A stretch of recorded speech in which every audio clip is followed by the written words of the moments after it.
All right. Good morning, everybody. This is Amuse News. I'm your host, RJ. I am here with our guest, Karen Katz. Hi, Karen. How are you? Great, RJ. How you doing? Good morning. I'm doing well. I'm excited to talk to you. And for everyone listening and watching, Karen is the author of a new memoir called "Getting Sauced: How I Learned Everything I Know About Food from Working in TV."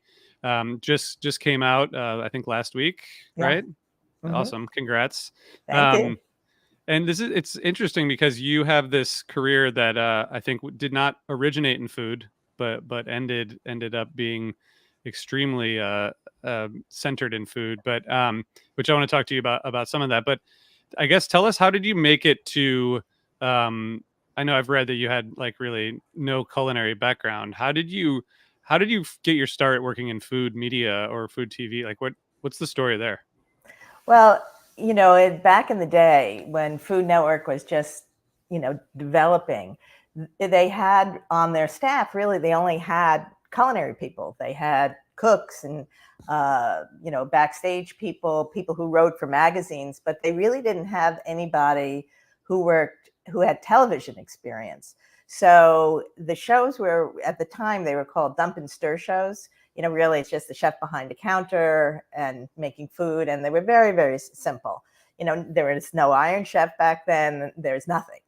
So when Emeril Live came to be, that's a real TV production. It has an audience, multi cameras, all of that.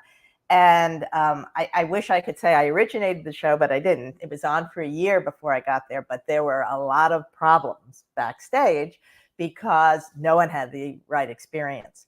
So I had known the head of programming from other work. So she called me in, and I said, I didn't really want the job because at the time, cooking wasn't cool. Cooking shows, I thought it was like the kiss of death to my career. But And I what had you decided, done? What had you done up to that time? So were you working on like news shows or like not like news, but I did a lot of documentary work. I did a lot of okay. children's television. I mean, I was a freelance producer, so I would go where the work goes. And to me, this was just another job. I do it, I'll do it 6 months, we'll see how it goes. And those 6 months turned into 13 years. Who knew, that it was going to be so successful. So, so basically they brought me on as a TV person because they had plenty of culinary people. And then I learned. I mean, I literally got a culinary education by working with all these chefs, working with the team, the culinary team, and you can't not learn by being, but I think I had a very unique way of learning how to cook from sitting in a control room. So that's really part of what my story is about, is how someone with so little experience really learned how to cook literally by watching TV. That's crazy. So what was it like in terms of a workplace at that time? You said there weren't a lot of TV people. Like what did you have to do when you started to kind of get things to a place where you thought it was, where a TV show should be? Right. Well, I had to train a lot of my staff about, just the process of how you do TV, rundowns and all kinds of, kind of boring technical stuff that you need. But there's a lot that they needed to learn. And, some people just, there was very young staff, a very immature staff. So we did a little house cleaning, we kind of finally trained everybody, got the right people in the right positions, and it eventually it became like a well-oiled machine. I mean, when I started there, we would do 3 1-hour shows a day with Wow. different audiences, and it was insane. I mean, it was just brutal. And eventually I got the network to at least go down to 2 a day, which was a little bit more manageable. But we did 90 shows a year, and we did them in little pieces, 10 at a time, because, Emeril could only give us about a week a month because he had this whole other empire to run. So we had to kind of work around him. But it really got to a point where everybody knew what they had to do. And, so they did it. What were you learning? Like what were some of the first lessons you learned food wise that you remember? Well, it's funny. It seems so simple, but I really, first of all, I thought I was an okay cook, but I really wasn't. I never read recipes. I didn't have any knife skills, none of that stuff. And the simplest things that I learned was Emeril always had the 7 P's: proper planning prevents piss poor performance. And basically it was, get your ingredients ready, chop everything in advance, make sure you have all the ingredients, read the recipe. You don't want to get to a point where you're having guests over in an hour and you found out, oh, needs to marinate for 24 hours. So, really just simple things. And then, particularly Emeril and a lot of the chefs, their passion for food was really genuine, very genuine. And they were great teachers, and they wanted you to learn, and they wanted you to experiment. So not just me, but the entire crew really got into food. So were any of these like, I know that you had Julia Child and Bobby Flay and Martha Stewart and probably every other, culinary personality we can think of on the show.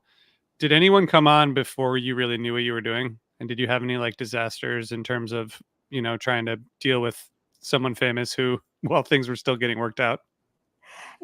Fortunately, no. I mean, Okay. there were enough culinary people around that, to cover me on that front. We had a good team, so I got lucky. That's good. So Emeril seems like one of those guys who has like doesn't run out of energy and enthusiasm. Doing that many shows per day and per like run, I mean, that's so intense for someone who's on camera. What did you learn like watching him, and what was that like?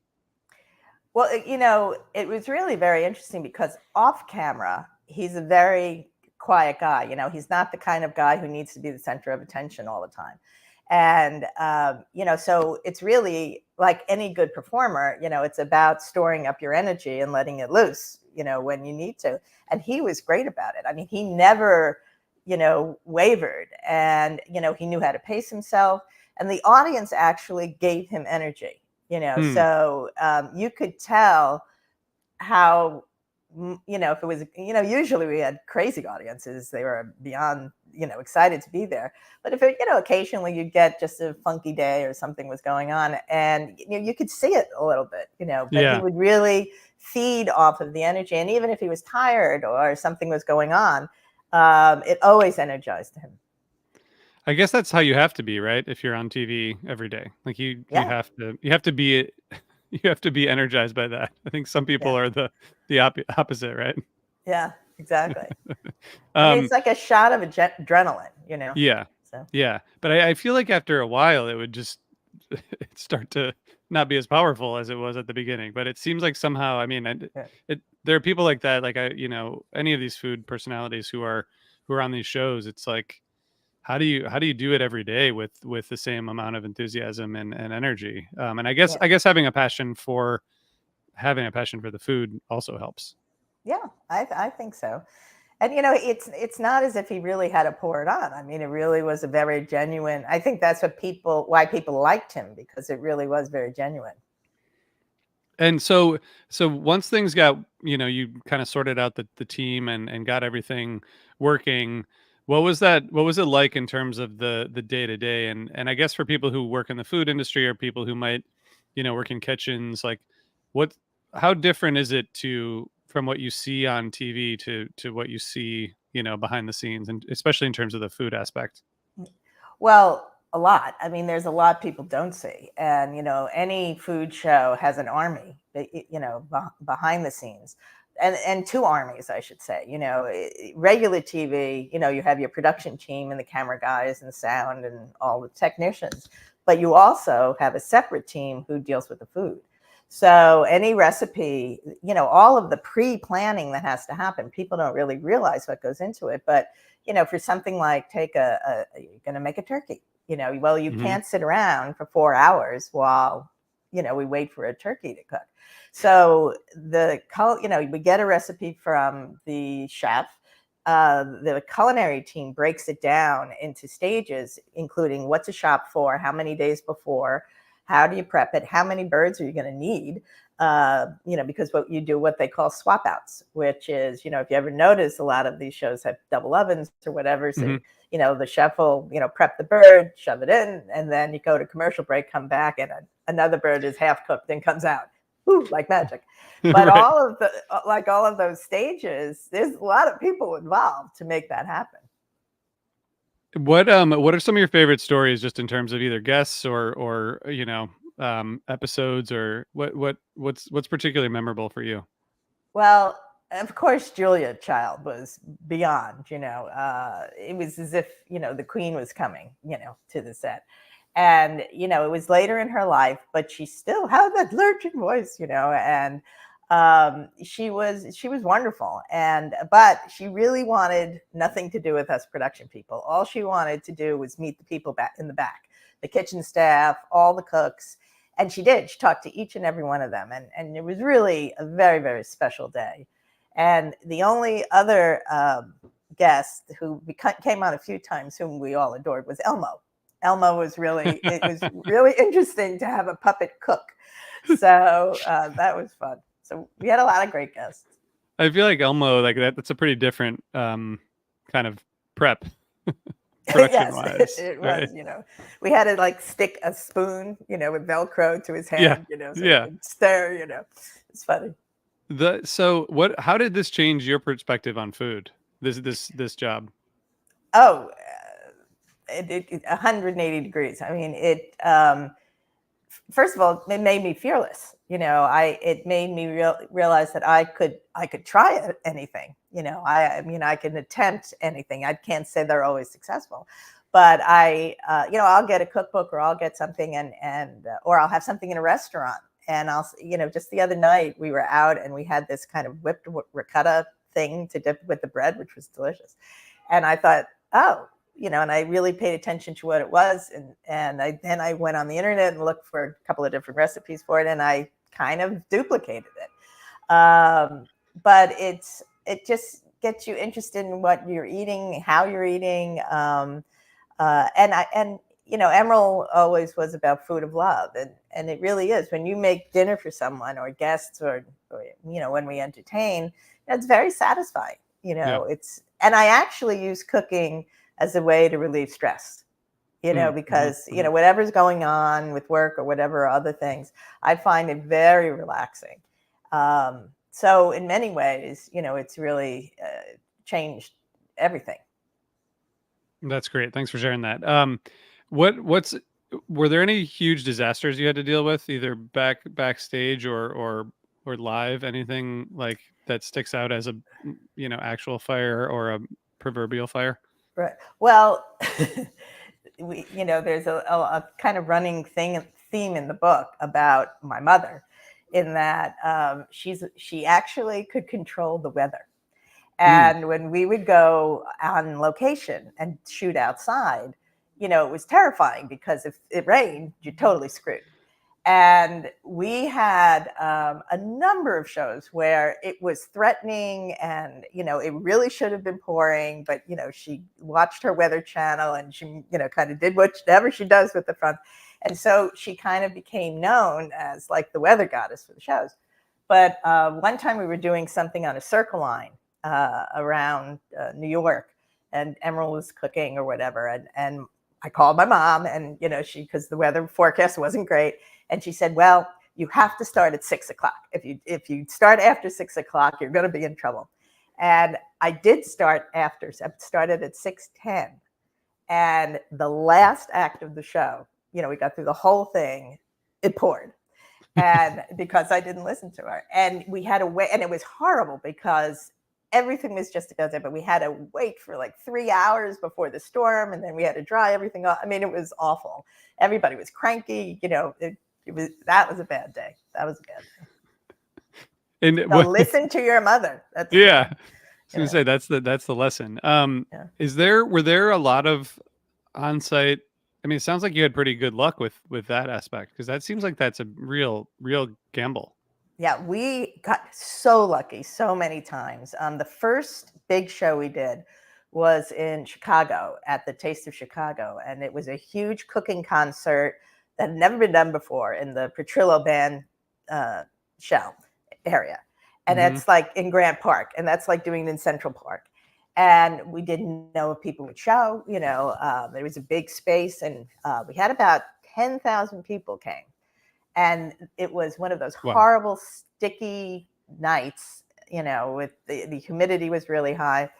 And same thing, mom was in charge, and you could hear the thunder coming over the lake, and it was great class, but it held the whole time. And literally when we went to black and he said goodbye, it poured. So Wow. we just got lucky. Wow. So I guess one thing I haven't asked yet is just what inspired you to do the book at this point?